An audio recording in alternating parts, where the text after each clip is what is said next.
Bonjour, frères et sœurs. Alléluia. C'est une joie de vous revoir après quelques jours, non, quelques semaines, oui, de congé. Hey, le monde change, hein? J'aurais jamais cru faire des requêtes de prière avec un téléphone.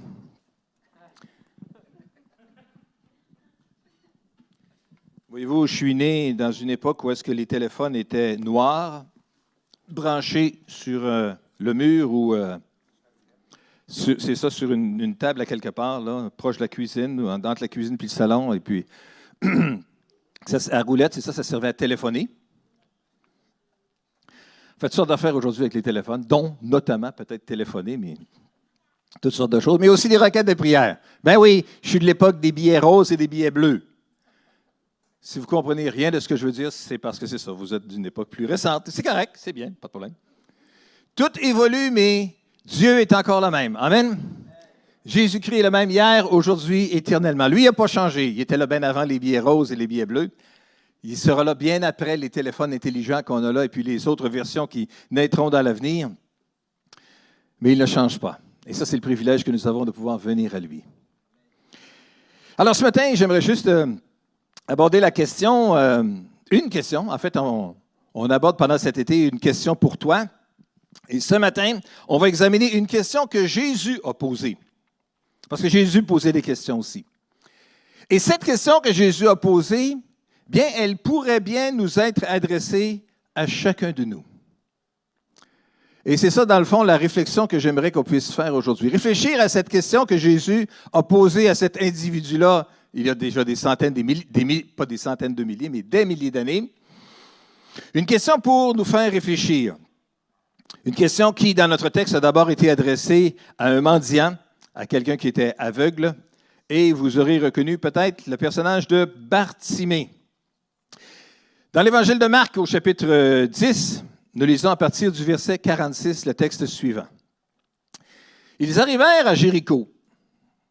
Jésus et ses disciples sortaient de la ville accompagnés d'une foule nombreuse. Bartimée, le fils de Timée, un mendiant aveugle, était assis au bord du chemin. Lorsqu'il attendit que c'était Jésus de Nazareth, il se mit à crier, « Fils de David, Jésus, aie pitié de moi. » Mais beaucoup le rabrouaient pour le faire taire. Lui, cependant, criait de plus belle, « Fils de David, aie pitié de moi. » Jésus s'arrêta et dit, « Appelez-le. » On appela l'aveugle en lui disant, « Courage, lève-toi, il t'appelle. » À ces mots, il jeta son manteau, se leva d'un bond et vint vers Jésus. Puis là, Jésus lui dit, « Que veux-tu que je fasse pour toi? » Maître, lui répondit l'aveugle, « Fais que je puisse voir. » Va, lui dit Jésus, « Parce que tu as cru en moi, tu es guéri. » Et aussitôt, il recouvra la vue et suivit Jésus sur le chemin. La guérison de Bartimée par Jésus, dans les circonstances que nous venons de lire. C'est un texte que vous avez sans aucun doute déjà vu, déjà lu, déjà entendu. Et c'est un texte qui, avant qu'on aborde la question de Jésus, qui était « Que veux-tu que je fasse pour toi? » Et je pense que c'est une question que Jésus pourrait bien nous poser à chacun de nous aujourd'hui aussi. Que veux-tu que je fasse pour toi? Mais d'abord, regardons quelques belles leçons à retenir dans ce récit-là que nous voyons et qui pourraient nous inspirer dans notre marche avec le Seigneur aussi. D'abord, Bartimée, c'est un mendiant. Il est aveugle. Il vit dans des conditions extrêmement difficiles, donc limité à pouvoir quémander, quêter, mendier, pour être capable d'avoir quelque chose pour vivre, pour manger. Voyez-vous, ce n'est pas parce qu'on est au plus bas de l'échelle sociale qu'on n'a pas accès à Jésus. Amen. On n'a pas besoin d'avoir le plus gros compte en banque de la caisse, ou de la banque, ou de la succursale. On n'a pas besoin d'avoir gravi tous les échelons de la hiérarchie à notre travail, ou dans le voisinage. On n'a pas besoin d'avoir la personnalité qui a la plus grande popularité dans tout l'environnement où est-ce que nous travaillons, où est-ce que nous sommes, pour avoir l'attention de Jésus.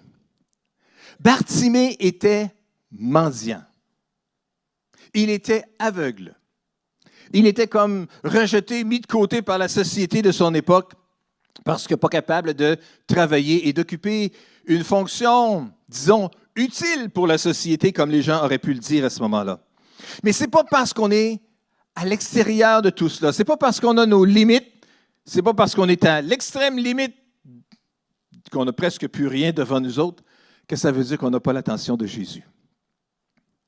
Jésus-Christ est toujours le même hier, aujourd'hui et éternellement. Le Jésus qui était intéressé à tendre l'oreille pour entendre le cri de Bartimée, c'est le Jésus qui est prêt à entendre le cri de votre cœur aussi aujourd'hui. Ce n'est pas parce qu'on est mendiant, qu'on est sans le sou, qu'on n'a pas aucun actif, qu'on n'est pas intéressant pour Jésus. Parce que voyez-vous, à cette époque-là, les mendiants étaient monnaie courante dans la plupart des villes. Parce que la plupart des occupations, du travail de cette époque-là, ça nécessitait un travail physique. Alors, vous comprendrez que quiconque avait une limitation physique ou une maladie invalidante était généralement forcé de mendier, pas capable de se trouver de job, pas capable de se trouver de travail. La cécité, l'aveuglement était considéré comme une malédiction de Dieu à cause du péché. Mais Jésus a réfuté cette idée quand il a tendu la main pour guérir l'aveugle. Ce n'est pas parce qu'on a peu de ressources, ce n'est pas parce qu'on n'est pas élevé dans l'échelle salariale, ce n'est pas parce qu'on n'est pas élevé dans l'échelle sociale qu'on ne peut pas avoir l'intérêt de Jésus. Jésus est intéressé.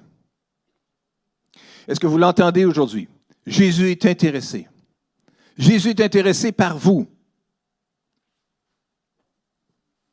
Pourquoi Jésus s'intéresserait-il à moi? Ça, c'est un des grands mystères. Dieu a tant aimé le monde qu'il a donné son Fils unique, afin que quiconque croit en lui ne périsse pas, mais qu'il ait la vie éternelle. C'était vrai, c'est encore vrai aujourd'hui. Quiconque peut se tourner vers Dieu, quiconque peut se tourner vers Jésus, pourra avoir accès au salut glorieux et merveilleux que Dieu veut lui accorder. Quiconque. Pas besoin d'avoir fait ses preuves par ses capacités et tout cela. Non, rien de tout cela. Ce n'est pas donc parce qu'on n'est pas grand-chose aux yeux de tout le monde ou aux yeux de notre voisinage que ça veut dire qu'on n'est pas grand-chose aux yeux de Dieu.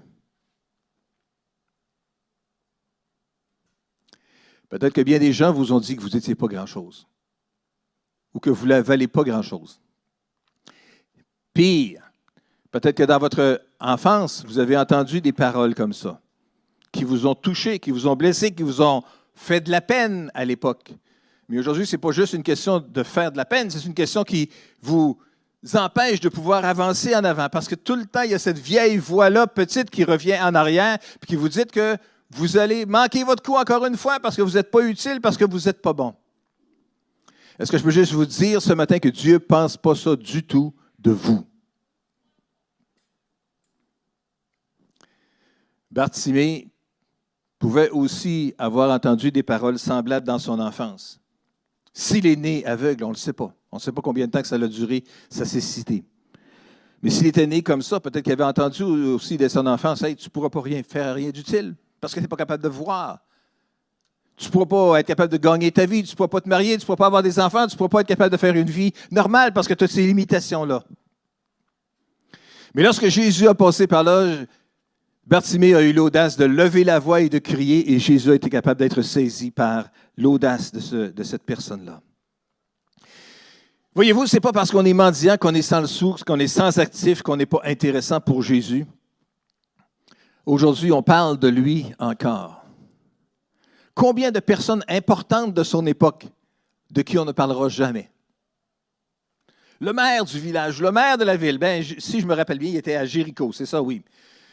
Qui se tenait. Est-ce que ça veut dire qu'il était natif de Jéricho? On ne le sait pas. Peut-être d'une bourgade alentour? Peut-être. On ne le sait pas.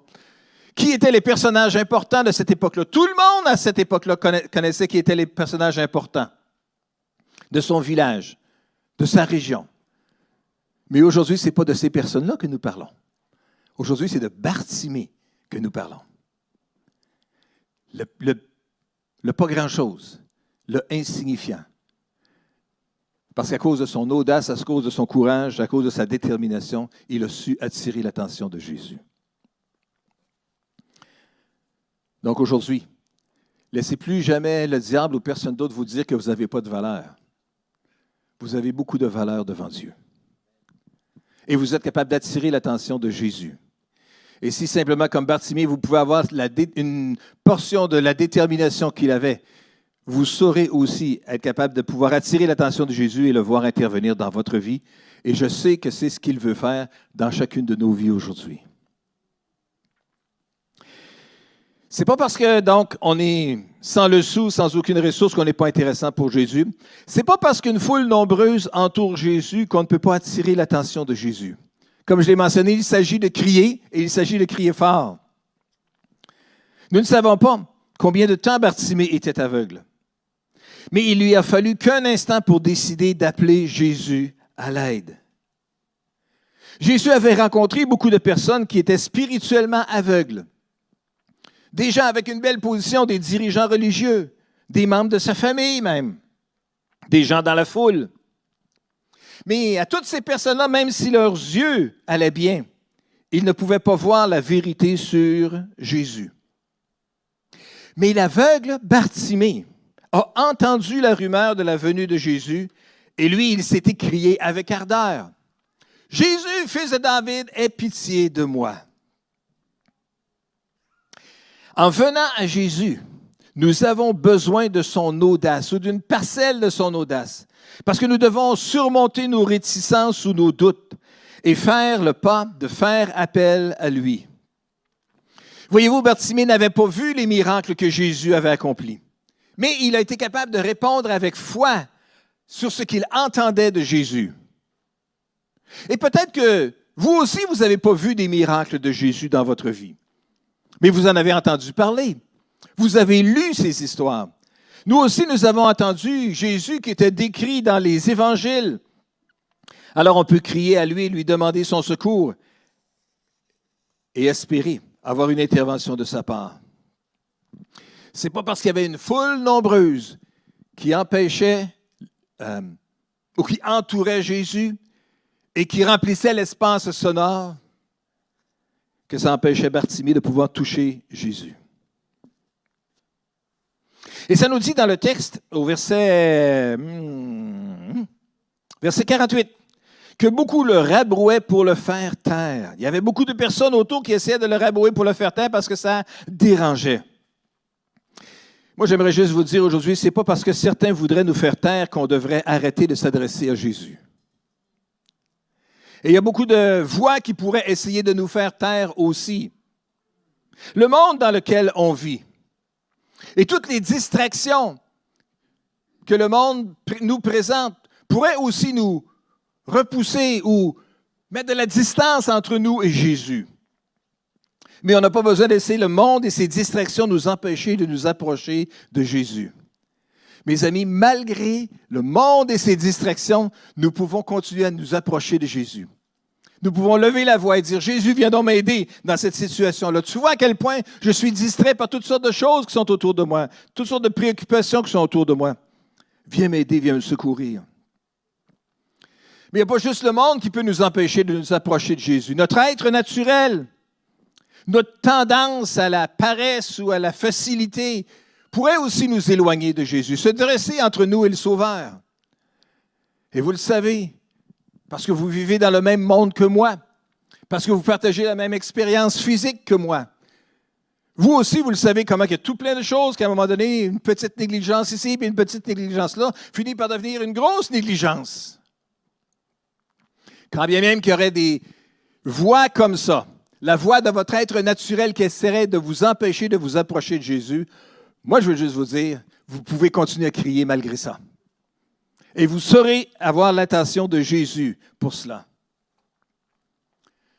Il y a une autre voix qui pourrait aussi de nous faire taire.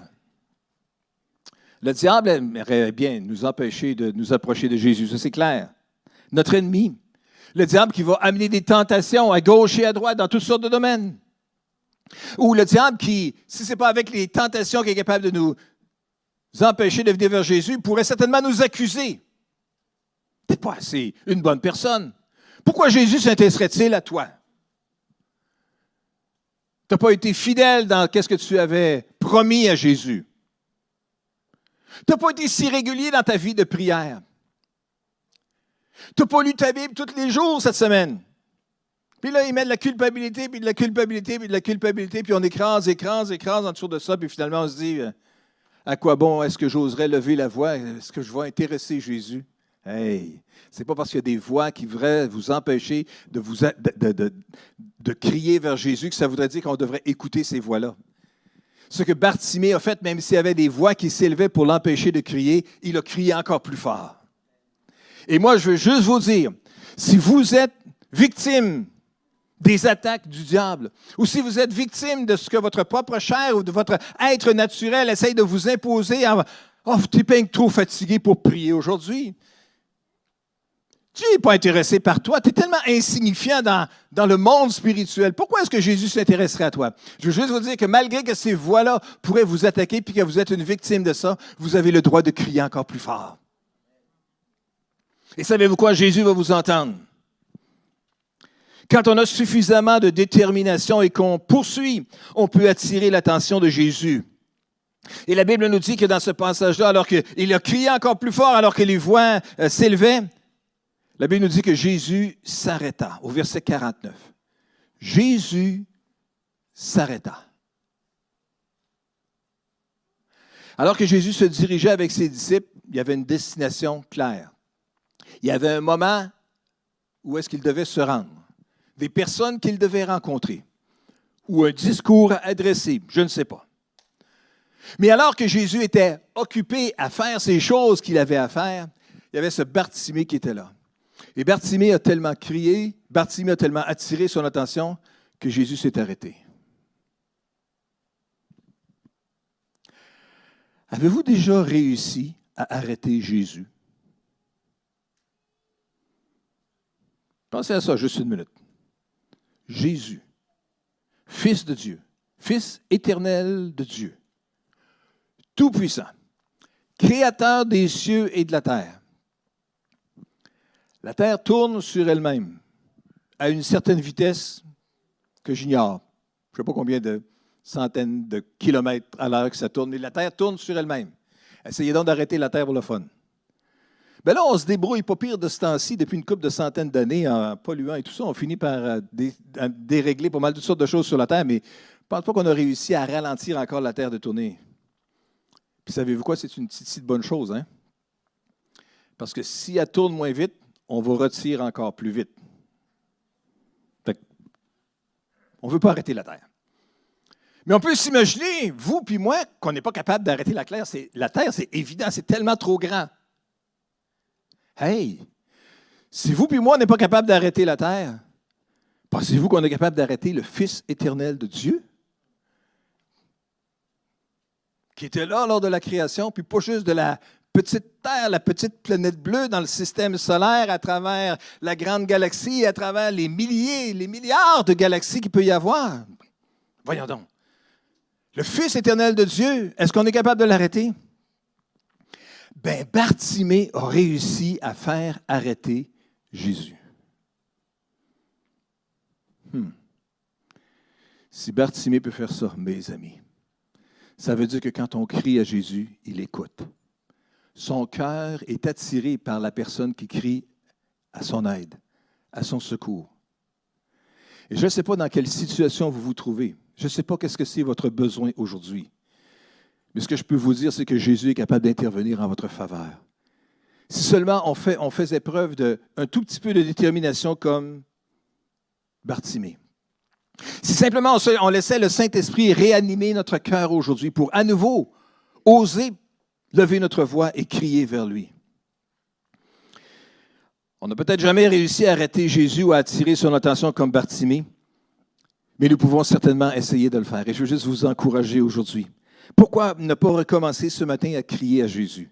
Parce que vous avez déjà crié à Jésus. Vous avez déjà adressé des besoins. Vous avez déjà prié pour un certain sujet pendant un certain temps. Puis peut-être, La fatigue, les saisons, les autres préoccupations, les autres tentations, les autres difficultés sont arrivées, puis on finit par peser sur vous, puis vous êtes moins actif que vous l'avez été dans ce domaine-là.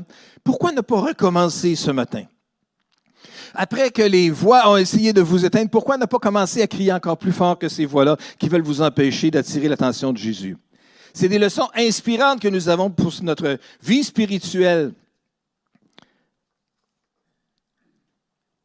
Dans ce récit-là que nous voyons aujourd'hui. Alors peut-être ce matin, avez-vous des besoins qui pourraient à quelque part s'apparenter avec les besoins de Bartimée? Est-ce que c'est peut-être un besoin au niveau de votre condition physique qui est limitée? Une condition physique qui se dégrade, qui devient de plus en plus difficile? Peut-être avez-vous des problèmes de santé? Avez-vous entendu un diagnostic désagréable, fort désagréable, inquiétant récemment? Êtes-vous malade aujourd'hui? Vous pouvez vous adresser à Jésus. Aveugle, il pouvait crier à Jésus. Ou peut-être votre besoin est-il semblable à celui de Bartimée dans le sens que votre condition sociale est au plus bas. Il était aveugle, il était écarté, rejeté, comme j'ai mentionné tantôt, par la société de son époque parce que non productif. Mais vous, peut-être que vous avez vos difficultés aussi au point de vue relationnel, au travail. Peut-être c'est avec la partie patronale ou peut-être c'est avec les collègues de travail. Peut-être vous avez des problèmes. Si ce n'est pas avec la partie patronale, c'est avec la partie syndicale ou peut-être juste avec le corps de travail avec lequel vous travaillez ou peut-être avec vos voisins. Mais tout ça pour dire peut-être que vous expérimentez aussi du rejet dans une certaine mesure, à quelque part, dans un groupe où est-ce que vous êtes. Mais ce n'est pas parce qu'il y a un groupe qui vous rejette que ça veut dire que Dieu va vous rejeter. Et il sera attentif à votre cri si seulement vous voulez lever la voix. Ou peut-être comme à l'exemple de Bartimée, votre difficulté aujourd'hui, c'en est une d'une condition financière précaire. Vous avez peu ou pas de ressources et vous êtes limité peut-être à quêter, à mendier. Ce n'est pas parce que vous avez des difficultés financières ou que vous êtes limité et que vous n'avez rien que vous ne pouvez pas lever la voix et crier. Bartimée a réussi dans sa condition de difficulté de crier et d'attirer l'attention de Jésus. Mais alors, je veux juste vous dire aujourd'hui que Jésus peut vous aider. On a besoin de se rappeler que ce récit-là, se termine par la guérison de Bartimée. Après que Jésus lui ait posé la question, Bartimée lui répond, « Seigneur, juste que je recouvre la vue. » Alors, Jésus lui a dit, « Parce que tu as cru en moi, voilà, ce sera réalisé. » Alors maintenant qu'on a examiné toutes les choses, les raisons pour lesquelles on devrait retirer des belles leçons, des inspirations pour notre vie spirituelle là-dedans, et que peut-être le Saint-Esprit est venu ranimer peut-être quelque chose dans notre cœur, une petite flamme ou peut-être une grosse flamme dans votre cœur, qu'il est prêt à intervenir dans votre vie aujourd'hui. Mais j'aimerais si on pourrait juste, ce matin, quand même examiner la question du jour. La question, c'est « Que veux-tu que je fasse pour toi? » On va la diviser en 3 parties. Que veux-tu que je fasse pour toi? Que veux-tu? Qu'est-ce que tu veux? Qu'est-ce que je veux vraiment? C'est une bonne question. Est-ce qu'on s'arrête des fois pour réfléchir qu'est-ce qu'on veut vraiment? Qu'est-ce qu'on désire? Dans ce passage-là que nous avons lu dans Marc chapitre 10, versets 46 à 52, où nous avons cette histoire de Bartimée, quelques versets précédemment, dans le même chapitre de Marc chapitre 10, au verset 36, Jésus pose la question ici, « Que désirez-vous que je fasse pour vous? » Et ici, c'est le même genre de question qui s'adresse cette fois-ci à Jean et Jacques, les fils de Zébédée, qui s'approchaient de Jésus parce qu'ils voulaient siéger l'un à sa droite et l'autre à sa gauche. Alors, ils s'approchent de Jésus. « Maître, on a une question pour toi. Il y a quelque chose, il y a une demande qu'on voudrait te présenter. » Et là, Jésus leur demande la même chose. « Que désirez-vous que je fasse pour vous? » Alors, Jésus posait cette question-là à des disciples qui étaient près de lui, qui avaient des désirs ou des ambitions qui étaient irréalistes ou peut-être qui étaient déplacées. Puis Jésus a été capable de les remettre à leur place. Ou peut-être ça pouvait être justement ce mendiant aveugle qui était désespéré et qui avait besoin de l'aide de Jésus. Mais la même question peut s'adresser à chacun de nous aujourd'hui. Que désirez-vous? Que voulez-vous? Que cherchez-vous vraiment? Il y a plusieurs années, au Carrefour chrétien de la capitale, on chantait un chant, un petit refrain, qui disait « Appelle-le, appelle-le, dis-lui ce que tu veux ». En examinant l'équipe musicale aujourd'hui, je ne suis pas sûr qu'ils étaient nés, la plupart d'entre eux autres, quand on chantait ce chant-là. Ça fait déjà un bout de temps que ça a disparu du répertoire. Mais ça disait simplement « Jésus est toujours le même, dis-lui ce que tu veux. » Hein? Si tu veux une guérison, dis-lui ce que tu veux. Si tu veux le Saint-Esprit, dis-lui ce que tu veux. Jésus est toujours le même.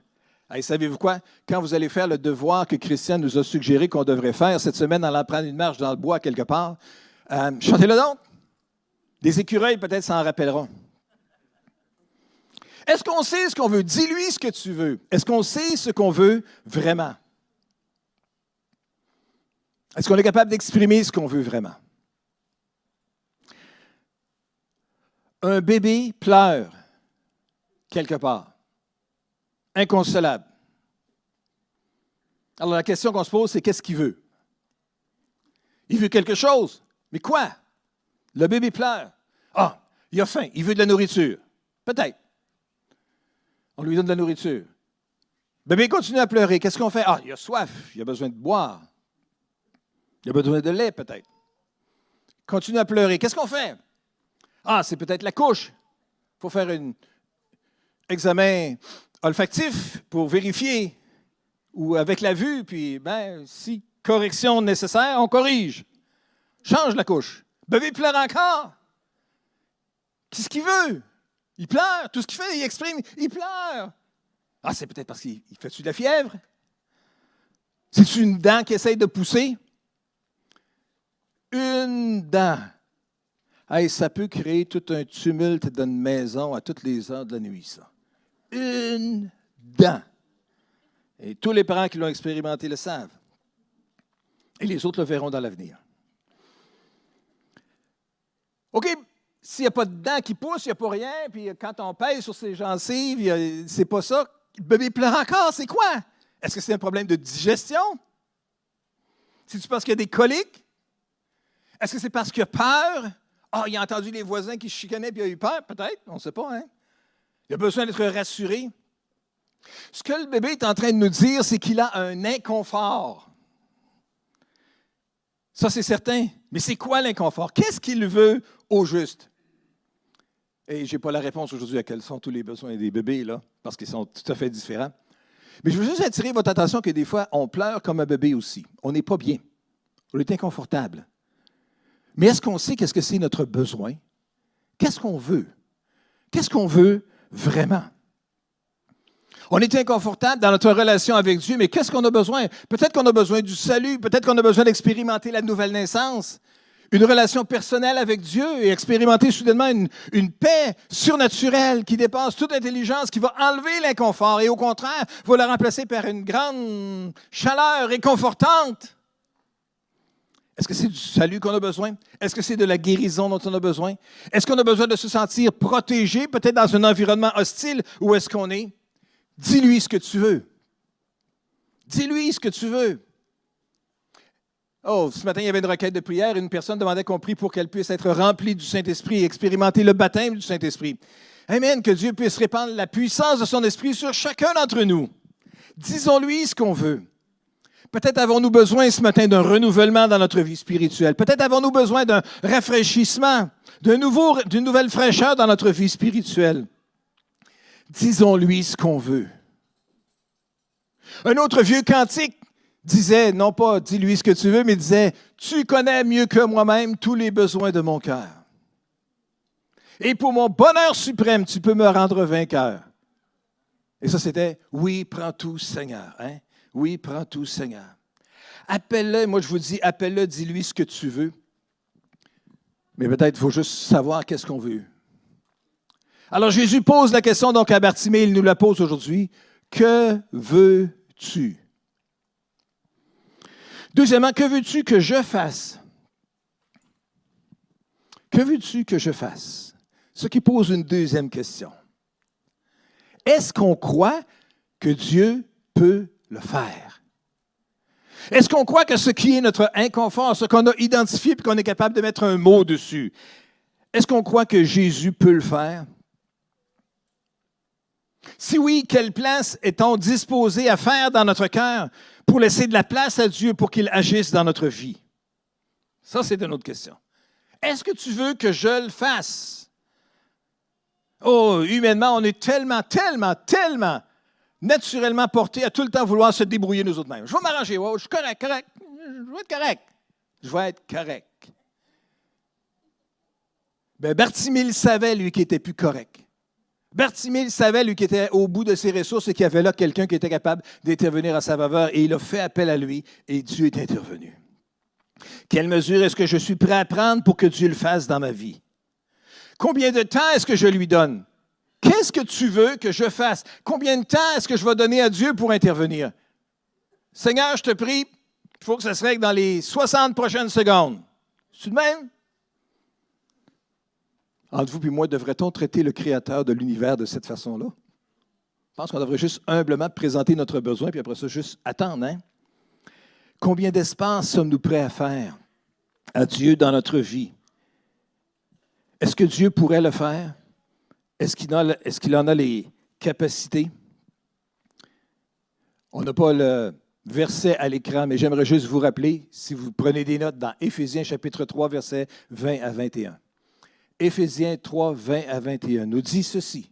« À celui qui, par la puissance qui agit en nous, peut réaliser infiniment au-delà de ce que nous demandons ou même pensons, à lui soit la gloire dans l'Église et en Jésus-Christ pour toutes les générations et pour l'éternité. Amen. » Il peut réaliser. Par la puissance qui agit en nous, infiniment au-delà de tout ce qu'on pourrait même penser ou même demander. Alors, est-ce qu'il peut le faire? Oui. Que veux-tu que je fasse? Qu'est-ce qu'on est prêt à laisser Dieu faire dans notre vie? Et finalement, troisième aspect, et sur ça, j'aimerais inviter la jeune équipe de louanges à nous s'avancer à ce moment-ci. Que veux-tu que je fasse pour toi? Pour toi.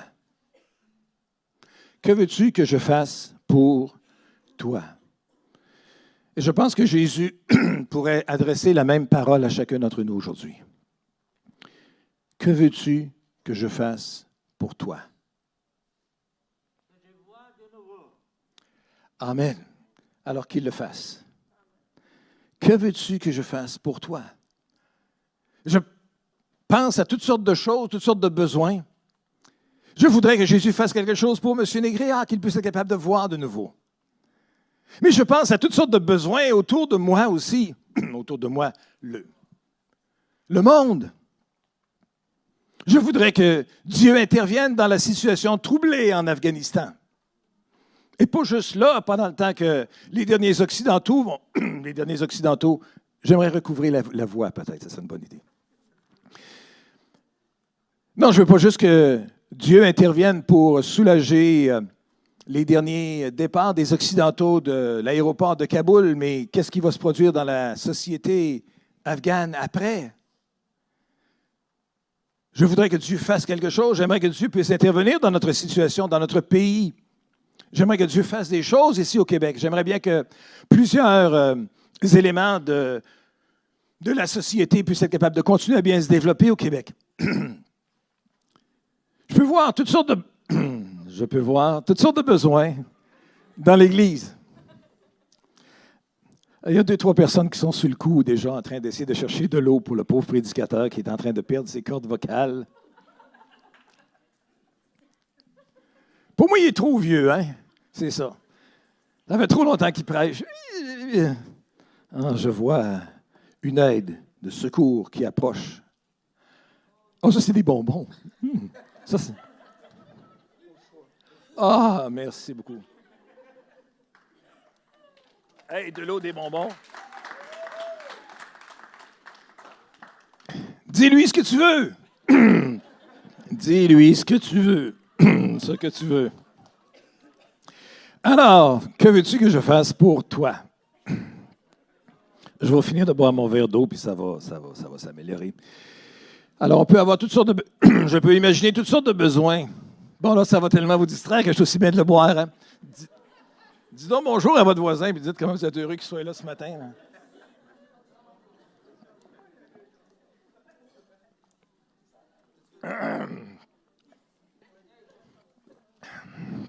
Mi. Dis-lui ce que tu veux. Oui, je sais, tes bonbons vont faire du bien, puis bon, oui, c'est ça. Après, je pourrais imaginer toutes sortes de besoins, toutes sortes d'interventions que Dieu pourrait faire pour l'Église. Après 1 an et demi, presque 2 ans de pandémie, d'être séparés les uns des autres, alors que le monde a continué à tourner, que l'âge a continué à faire son œuvre sur les cordes vocales de nous tous, mais sur chacun de nous. Alors que plein de changements sont intervenus aussi. On pourrait voir toutes sortes de besoins, puis il y a toutes sortes de requêtes que je pourrais avoir pour l'Église. Pasteur Jean-Frédéric faisait mention au tout début de la réunion, comment on a hâte, on est heureux d'être ici ensemble, dans cette salle, mais on a hâte d'être dans l'autre salle, dans l'auditorium. On voit des belles images, on voit des belles choses qui avancent. Il y en a encore pour quelques semaines, malheureusement, mais on a hâte, on voit que ça s'en vient. Et lorsque ce sera réalisé, on va avoir le droit d'être combien dans cette salle-là au juste? Quels seront les niveaux de limitation qu'on pourra avoir? Et toutes les personnes qu'on a perdues de vue depuis un bon moment, où sont-elles?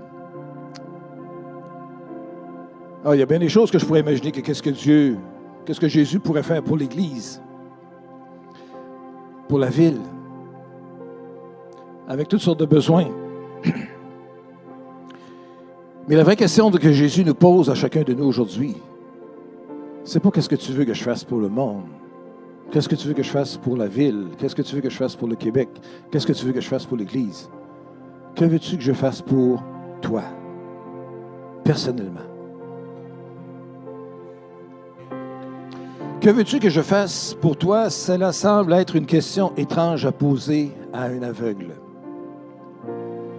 Mais Jésus a voulu donner à l'homme la possibilité de s'exprimer et de témoigner de sa propre foi.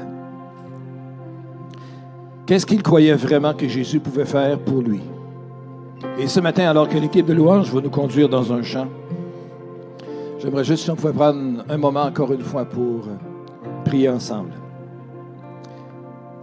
Seigneur notre Père et notre Dieu, nous voulons devant toi aujourd'hui, un peu à la manière de Bartimée, Jésus, fils de David, aie pitié de nous. Seigneur, tu vois les besoins dans le cœur de mes frères et de mes sœurs présents en ce lieu aujourd'hui. Et tous ceux qui écoutent ce message, sur une plateforme ou sur une autre, dans quelques circonstances que nous nous trouvons, ce matin, ce que nous voulons, Jésus, c'est crier vers toi, c'est lever notre voix vers toi, attirer ton attention et répondre à ta question. Que veux-tu que je fasse pour toi? Seigneur, nous voulons te dire ce que nous souhaitons aujourd'hui. Alors ce matin, pendant qu'on va louer Dieu ensemble, est-ce qu'on pourrait juste lever, sans nécessairement crier, notre voix vers Dieu et juste dire ce que nous voulons vraiment? Que Dieu puisse le faire aujourd'hui parce que je crois qu'il veut le faire dans chacune de nos vies. Au nom de Jésus. Amen. Et Amen.